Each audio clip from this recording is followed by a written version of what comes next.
നമസ്കാരം. മലയാളി വാർത്തയിലേക്ക് സ്വാഗതം. കേരള നിയമസഭ LDFിൻ്റെയും UDFിൻ്റെയും ഒരു കോട്ടയാണ്.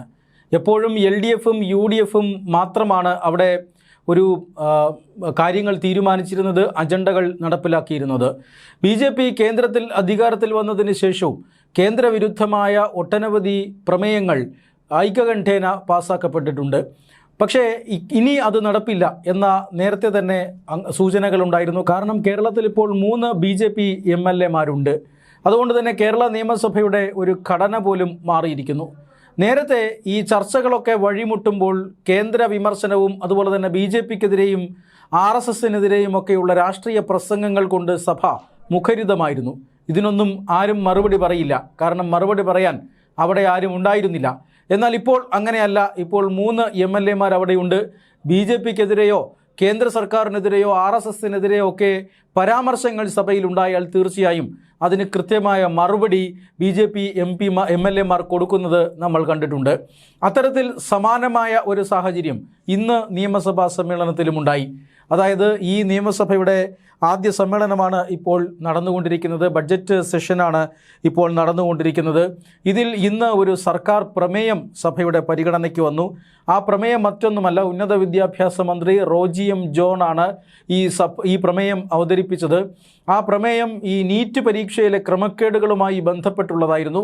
നമുക്കറിയാം, ഏതാനും മാസങ്ങൾക്ക് മുമ്പാണ് നീറ്റ് പരീക്ഷയിൽ വലിയ ക്രമക്കേട് നടക്കുന്നതും ചോദ്യപേപ്പർ ചോരുന്നതും ഈ ചോദ്യപേപ്പർ ചോർച്ച മൂലം പരീക്ഷ റദ്ദാക്കേണ്ടി വരുന്നതും ലക്ഷക്കണക്കിന് വിദ്യാർത്ഥികൾക്ക് വീണ്ടും ഒരിക്കൽ കൂടി ആ പരീക്ഷ എഴുതേണ്ടി വരുന്നതുമെല്ലാം നമ്മൾ കണ്ടതാണ്. തീർച്ചയായും ദശലക്ഷക്കണക്കിന് 27 ലക്ഷത്തോളം വരുന്ന വിദ്യാർത്ഥികളുടെ ഭാവി അനിശ്ചിതത്വത്തിലാക്കുന്ന നിലയിൽ തന്നെയായിരുന്നു ചോദ്യപേപ്പർ ചോർച്ച ഉണ്ടായത്. എന്നാൽ അത് എക്സാമിനേഷൻ എന്ന നിലയിൽ അല്ലെങ്കിൽ പുനഃപരീക്ഷ എന്ന നിലയിലേക്ക് പോവുകയും കുറ്റമറ്റ രീതിയിൽ തന്നെ പുനഃപരീക്ഷ നടപ്പിലാക്കുകയും ഒക്കെ ചെയ്തു. ചരിത്രത്തിലാദ്യമായിട്ട് ഇന്ത്യയിലെ ഒരു പരീക്ഷയ്ക്ക് വേണ്ടി ഈ വ്യോമസേനയെയും അതുപോലെ തന്നെ ഹെലികോപ്റ്ററുകളെയും ഉപഗ്രഹങ്ങളെയും ഒക്കെ വിന്യസിക്കുന്നത് നമ്മൾ കണ്ടതാണ്. വ്യോമസേനയുടെ പ്രത്യേക ഹെലികോപ്റ്ററുകളിലാണ് ചോദ്യ പേപ്പറുകൾ പരീക്ഷാ കേന്ദ്രങ്ങളിൽ എത്തിച്ചത്. ചോദ്യപേപ്പർ ചോർച്ച തടയുന്നതിന് വേണ്ടി ടെലഗ്രാം ആപ്പ് അടക്കം നിരോധിച്ചു. അതിനുശേഷം പരീക്ഷാ സെൻറ്ററുകളിൽ ഇലക്ട്രോണിക് ഡിവൈസുകൾ ഉപയോഗിക്കാതിരിക്കാനായി ജാമറുകൾ സ്ഥാപിച്ചു. എല്ലാ പരീക്ഷാ സെൻറ്ററുകളിലും CCTV സ്ഥാപിച്ചു. അങ്ങനെ സാങ്കേതിക വിദ്യയുടെ ഒരു പരിരക്ഷയിലാണ് ഇത്തവണത്തെ നീറ്റ് പുനഃപരീക്ഷ നടന്നത്. അത് കുറ്റമറ്റ രീതിയിൽ തന്നെയായിരുന്നു ആ നീറ്റ് പുനഃപരീക്ഷ നടന്നത്. പ്രധാനമന്ത്രി നരേന്ദ്രമോദി പോലും മാതൃകയായിക്കൊണ്ട് ഈ പരീക്ഷാ സമയത്ത് പുറത്തിറങ്ങാതെ അദ്ദേഹം യഥാർത്ഥത്തിൽ പരീക്ഷയുടെ അന്ന് കൊൽക്കത്തയിൽ നിന്നും ദില്ലിയിലേക്ക് സഞ്ചരിക്കുകയായിരുന്നു. കൃത്യം പരീക്ഷാ സമയത്ത് അദ്ദേഹം ദില്ലി വിമാനത്താവളത്തിലെത്തി. പിന്നീട് അവിടെ നിന്ന് നേരെ അദ്ദേഹത്തിൻ്റെ ഔദ്യോഗിക വസതിയിലേക്ക് പോകേണ്ടതായിരുന്നു. അങ്ങനെ അദ്ദേഹത്തിൻ്റെ വാഹന വ്യൂഹം പോയാൽ ഈ പരീക്ഷയ്ക്ക് തയ്യാറെടുത്ത് വളരെയധികം തിടുക്കപ്പെട്ട് പരീക്ഷാ സെൻറ്ററുകളിലേക്ക് പോയിക്കൊണ്ടിരിക്കുന്ന വിദ്യാർത്ഥികളെ അത് ബാധിക്കുമെന്നുള്ളത് കൊണ്ട് തന്നെ അദ്ദേഹം മണിക്കൂറുകളോളം ദില്ലി വിമാനത്താവളത്തിൽ തന്നെ കാത്തിരിക്കുകയും പരീക്ഷ തുടങ്ങി കുട്ടികളെല്ലാം പരീക്ഷാ സെൻറ്ററിലെത്തി എന്നുറപ്പുവരുത്തിയതിന് ശേഷമാണ് അദ്ദേഹത്തിൻ്റെ യാത്ര തുടർന്നത്, റോഡ് മാർഗമുള്ള യാത്ര തുടർന്നത് എന്നെല്ലാം നമ്മൾ കണ്ടതാണ്. അങ്ങനെ കുറ്റമറ്റ രീതിയിൽ പിന്നീട് പുനഃപരീക്ഷ നടപ്പാക്കിയിരിക്കുന്നു. ആ പുനഃപരീക്ഷ നടപ്പാക്കിയിട്ടും നീറ്റ് പരീക്ഷാ ക്രമക്കേടുകൾ നിരന്തരം ഉണ്ടാകുന്നതിനെതിരെയുള്ള ഒരു പ്രമേയമാണ്, അതിൽ വിദ്യാർത്ഥികളുടെ ആശങ്ക അറിയിച്ചുകൊണ്ടുള്ള ഒരു നിയമസഭാ പ്രമേയമാണ് ഇന്ന് അവതരിപ്പിക്കപ്പെട്ടത്. ആ പ്രമേയത്തിന് 3 ഭേദഗതികൾ നിർദ്ദേശിക്കപ്പെട്ടു. ആ 3 ഭേദഗതികളുടെ അപേക്ഷ അത് സ്പീക്കർക്ക് ലഭിച്ചിരുന്നു. ആ 3 ഭേദഗതികളിൽ ഒന്ന് അവതരിപ്പിച്ചത് CPM നേതാവായ CPM MLA ആയ പ്രേംകുമാർ ആയിരുന്നു. രണ്ടാമത്തേത് കോൺഗ്രസ് MLA ആയ ആര്യാടൻ മുഹമ്മദ്, മൂന്നാമത്തേത് BJP MLA V മുരളീധരൻ എന്നിവരാണ് ഭേദഗതികൾ നിർദ്ദേശിക്കാനായി അപേക്ഷ നൽകിയിരുന്നത്. ഏതാണ്ട് കൃത്യസമയത്ത് തന്നെ 2 മിനിറ്റാണ് ഈ ഓരോരുത്തർക്കും സ്പീക്കർ അനുവദിച്ചത്. മന്ത്രി പ്രമേയം അവതരിപ്പിച്ച ഉടനെയായിരുന്നു ഈ ഭേദഗതികൾക്കായി 2 മിനിറ്റ് സ്പീക്കർ അനുവദിച്ചത്. അതിൽ CPM MLA പ്രേംകുമാർ കൃത്യസമയത്ത് തന്നെ ഭേദഗതി അവതരിപ്പിച്ച് ഇരിപ്പിടത്തിലിരുന്നു. എന്നാൽ പിന്നീട് എഴുന്നേറ്റ ആര്യാടൻ മുഹമ്മദ് ആകട്ടെ നീറ്റ് പരീക്ഷയുമായി ഒരു ബന്ധവുമില്ലാത്ത പല കാര്യങ്ങളും എടുത്തു പറഞ്ഞുകൊണ്ടൊരു പ്രസംഗം തന്നെ നടത്തി. 2 മിനിറ്റ് എന്നുള്ളത് അദ്ദേഹം നീണ്ടുപോയി. ഭരണപക്ഷ MLA ഇങ്ങനെ ഒട്ടനവധി സമയമെടുത്ത് സംസാരിച്ചു. അതിനുകൂടിയുള്ള ഒരു മറുപടി എന്ന നിലയിലാണ് V മുരളീധരൻ പിന്നീട് BJP അംഗം എണീക്കുന്നതും ഈ വിശദമായ മറുപടി പറയാൻ ശ്രമിക്കുന്നതുമെല്ലാം. അപ്പോഴൊന്നും പ്രസംഗം പാടില്ല.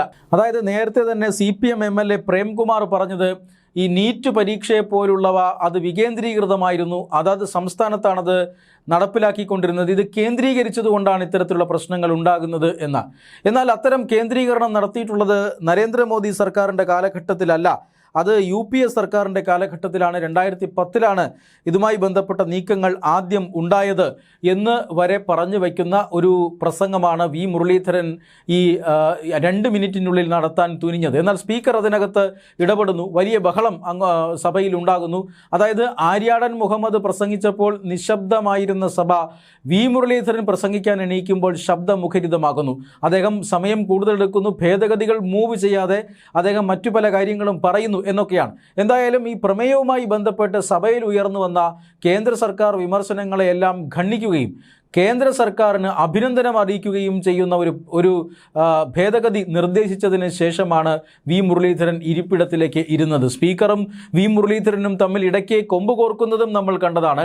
അതായത് താങ്കൾക്ക് സമയം അനുവദിച്ചിട്ടുള്ളത് വെറും 2 മിനിറ്റാണ്, അത് ഈ ഭേദഗതി മൂവ് ചെയ്യാൻ വേണ്ടി മാത്രമാണ്, അതിനിടയിൽ പ്രസംഗം നടത്തരുത് എന്ന് സ്പീക്കർ 2 തവണ റൂളിംഗ് നൽകി. പക്ഷേ വി മുരളീധരൻ മറ്റൊരു കാര്യം ചൂണ്ടിക്കാട്ടുന്നു, തനിക്ക് മുന്നേ പ്രസംഗിച്ചവർ എല്ലാം തന്നെ ഇത്തരത്തിലുള്ള രാഷ്ട്രീയ പ്രസംഗങ്ങളാണ് നടത്തിയത്, അവരാരും തന്നെ സമയക്രമം പാലിച്ചിരുന്നില്ല, ഒരു ബന്ധവുമില്ലാത്ത കാര്യങ്ങളാണ് ആര്യാടൻ ഷൗക്കത്ത് പറഞ്ഞത്, അതുകൊണ്ട് തനിക്കും ഇത് പറഞ്ഞ് അവതരിപ്പിക്കാനുള്ള സമയം നൽകണമെന്ന് ആവശ്യപ്പെട്ടുകൊണ്ട് പറയാനുള്ളതെല്ലാം പറഞ്ഞ് പൂർത്തിയാക്കിയതിന് ശേഷം അവിടെ സഭയിൽ ഉയർന്ന മോദി സർക്കാരിനെതിരെ ഉയർന്ന വിമർശനങ്ങൾക്കെല്ലാം കൃത്യമായി മറുപടി പറഞ്ഞതിന് ശേഷം, അതായത് നീറ്റ് പരീക്ഷയിൽ ആദ്യഘട്ടത്തിൽ ചില താളപ്പിഴകളൊക്കെ ഉണ്ടായെങ്കിലും 2ാം ഘട്ടത്തിൽ കുറ്റമറ്റ രീതിയിൽ നടപ്പാക്കി വിജയിച്ച കേന്ദ്ര സർക്കാരിന് അഭിനന്ദനങ്ങൾ അറിയിച്ചുകൊണ്ടുമാണ് ഉള്ള ഒരു ഭേദഗതി നിർദ്ദേശിച്ചുകൊണ്ടുമാണ് വി മുരളീധരൻ ഇരിപ്പിടത്തിൽ ഇരുന്നത്.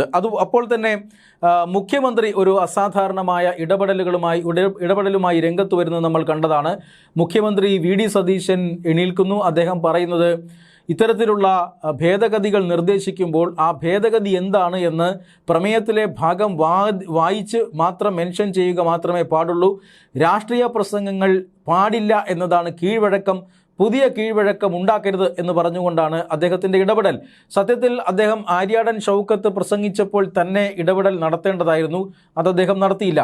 BJP അംഗം വി മുരളീധരൻ അത് ആ രീതിയിൽ, അതായത് ആര്യാടൻ ഷൗക്കത്ത് കാണിച്ച അതേ ഒരു രീതി പിന്തുടർന്നുകൊണ്ട് അദ്ദേഹത്തിന് മറുപടി നൽകുക എന്ന ഒരു ഉദ്ദേശത്തോടു കൂടിയാണ് വി മുരളീധരൻ ഇങ്ങനെ വിശദമായ ഒരു പ്രസംഗം നടത്തിയത്. എന്നാൽ വി മുരളീധരൻ്റെ പ്രസംഗത്തെ എതിർക്കാനാണ് മുഖ്യമന്ത്രി എണീറ്റത്. നേരത്തെ അതിനോട് ചില ഒളിയമ്പുകളും സ്പീക്കർ നടത്തിയിരുന്നു. അതായത് വിദ്യാഭ്യാസ മന്ത്രിയും എണീറ്റൊരു ക്രമപ്രശ്നം ഉന്നയിച്ചിരുന്നു. അതായത് ഇത്തരത്തിൽ ഒരു ഭേദഗതി നിർദ്ദേശം മുന്നോട്ട് വയ്ക്കുമ്പോൾ അതിൽ മറ്റ് രാഷ്ട്രീയ കാര്യങ്ങളൊന്നും ചർച്ച ചെയ്യാൻ പാടില്ല, ഒരു പ്രസംഗം പാടില്ല എന്ന്. തീർച്ചയായും ഞാൻ അതിനോട് യോജിക്കുന്നു എന്ന് സ്പീക്കർ പറഞ്ഞു. പക്ഷേ ഒരാൾക്കെന്നല്ല, ആർക്കും അത് പാടില്ല.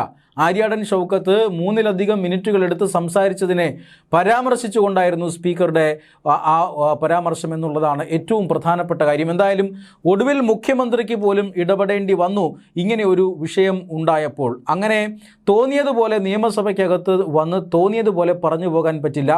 ഈ ചട്ടലംഘനം നടത്തിയാൽ തിരിച്ച് ചട്ടലംഘനം നടത്തിക്കൊണ്ട് തന്നെ പ്രതികരിക്കും. അങ്ങനെ വരുമ്പോൾ താങ്കൾ ചെയ്തതാണ് ചട്ടലംഘനം എന്ന് ചൂണ്ടിക്കാണിക്കുമ്പോൾ നിങ്ങളും ചെയ്തത് ചട്ടലംഘനമാണ് എന്ന് ഞങ്ങൾക്കും ചൂണ്ടിക്കാണിക്കാൻ അറിയാം എന്ന സന്ദേശമാണ് ഇന്ന് BJP MLA വി മുരളീധരൻ നിയമസഭയിൽ നൽകിയത് എന്ന കാര്യത്തിൽ തർക്കമൊന്നുമില്ല. LDFനും UDFനും ഒരുപോലെ പ്രതിസന്ധിയിലായിരിക്കുകയാണ് BJP MLA മാരുടെ നിയമസഭാ സാന്നിധ്യം.